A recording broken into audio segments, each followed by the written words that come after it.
No quadro Fala Doutor, desta quarta-feira nós vamos falar sobre síndrome de burnout, uma doença que causa esgotamento profissional. Agora a gente fala sobre um assunto bem sério e com um nome nada muito comum, é a síndrome de burnout ou burnout, uma doença aí que causa esgotamento profissional, ou seja, a pessoa fica saturada do trabalho e da profissão. Esse é o assunto do nosso quadro Fala Doutor de hoje.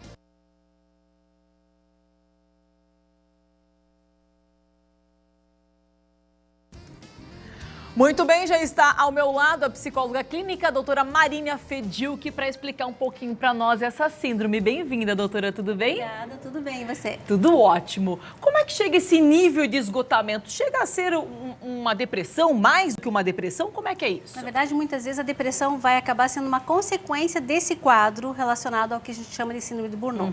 Esse termo começou a ser usado na década de 80, com uma forma de explicar esse fenômeno que envolve um esgotamento profissional, né? Então, é como se o profissional ele vai se envolvendo no trabalho de uma maneira, com as situações do trabalho, e acaba entrando num quadro de cansaço extremo, desânimo, irritabilidade, acaba tendo vários sintomas que vão se agravando com o tempo, que pode levar a um quadro depressivo. Acaba levando a muitas ausências de trabalho, né? Então é uma das causas que preocupa geralmente as empresas, porque o funcionário começa a ter muita ausência em função de problemas de saúde que começa a se tornar frequente. Ou seja, a pessoa fica muito mais vulnerável em relação à sua saúde. Mas e por que acontece isso? É muita cobrança na empresa, cobrança do patrão? Como é que desencadeia? Olha, tem vários fatores, né, que a gente tem que analisar, porque não dá para culpabilizar apenas o patrão. Tá. Né? Então, nós temos classes profissionais que são mais vulneráveis, por exemplo, educação, saúde, policiais militares, bombeiros, justamente pelo estresse que envolve todo o seu cotidiano. Né? Às vezes, isso é agravado pelas exigências dos patrões.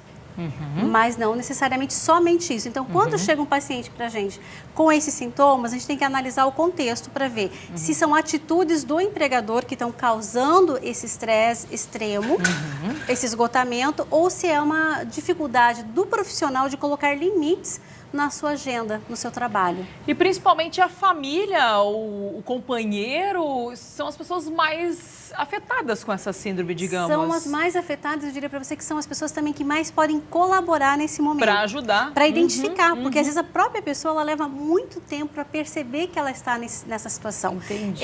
Eu diria que o estresse é algo que vai entrando de forma sorrateira na vida da pessoa, né? Esse esgotamento. Então, quem convive começa a perceber mais essa questão do esgotamento emocional, essa irritabilidade, essa alteração de humor, frequentemente fica gripado, problemas de intestino, de estômago. Quer dizer, a pessoa, quem convive começa a perceber, né? E começa a sofrer as consequências, porque a pessoa chega em casa sempre exausta, né? Não quer muita conversa, não quer muita atenção conversa, não quer muita atenção.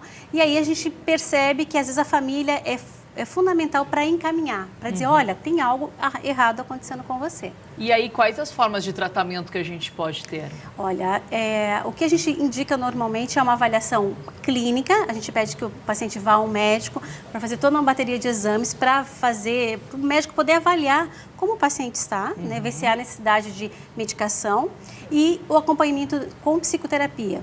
Por quê? Porque a pessoa precisa mudar o estilo de vida dela.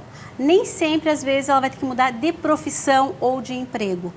Às vezes, ela vai ter que mudar a maneira de lidar com essa situação. E como a gente faz isso na prática, doutora? Na prática, vai para a psicoterapia e vai identificar como você está lidando com a possibilidade de dizer não para as pessoas. Se você consegue dizer, não, eu não posso, a minha agenda não é possível, vou ter que fazer isso em outro momento. Né? Se você está gerenciando e distribuindo o seu tempo de forma mais justa com você mesmo, se você tem espaço, por exemplo, para atividade física. A atividade física é um grande aliado, porque ela vai fazer o quê? Na medida que você faz atividade física, você faz seu corpo produzir endorfinas, que dá a sensação de prazer. Né? Então, a atividade física é imprescindível para a pessoa superar esse quadro. E a pessoa que tem essa síndrome provavelmente vai dizer que não vai poder fazer atividade física porque não tem tempo. Não tem tempo. E aí você vai dizer aí você vai mostrando para ela, em processo psicoterapêutico, que é uma escolha. O tempo é uma questão de gerenciamento, né? Às vezes não é, a pessoa imagina, mas eu vou ter que ficar 1 hora na academia. Às vezes você pode começar com 20 minutos. E o prazer que você vai ter nesses 20 minutos vai te vendo que é a possibilidade. Às vezes a pessoa diz que não tem tempo, mas ela chega em casa e fica prostrada, às vezes, 2, 3 horas no sofá. Esgotada. exausta. Não tem forças para Não fazer tem nenhuma força. atividade. Então, quando ela começa a fazer todo esse processo de mudar esse estilo de vida, ela começa a se sentir mais forte para lidar com a situação. E tem que procurar ajuda.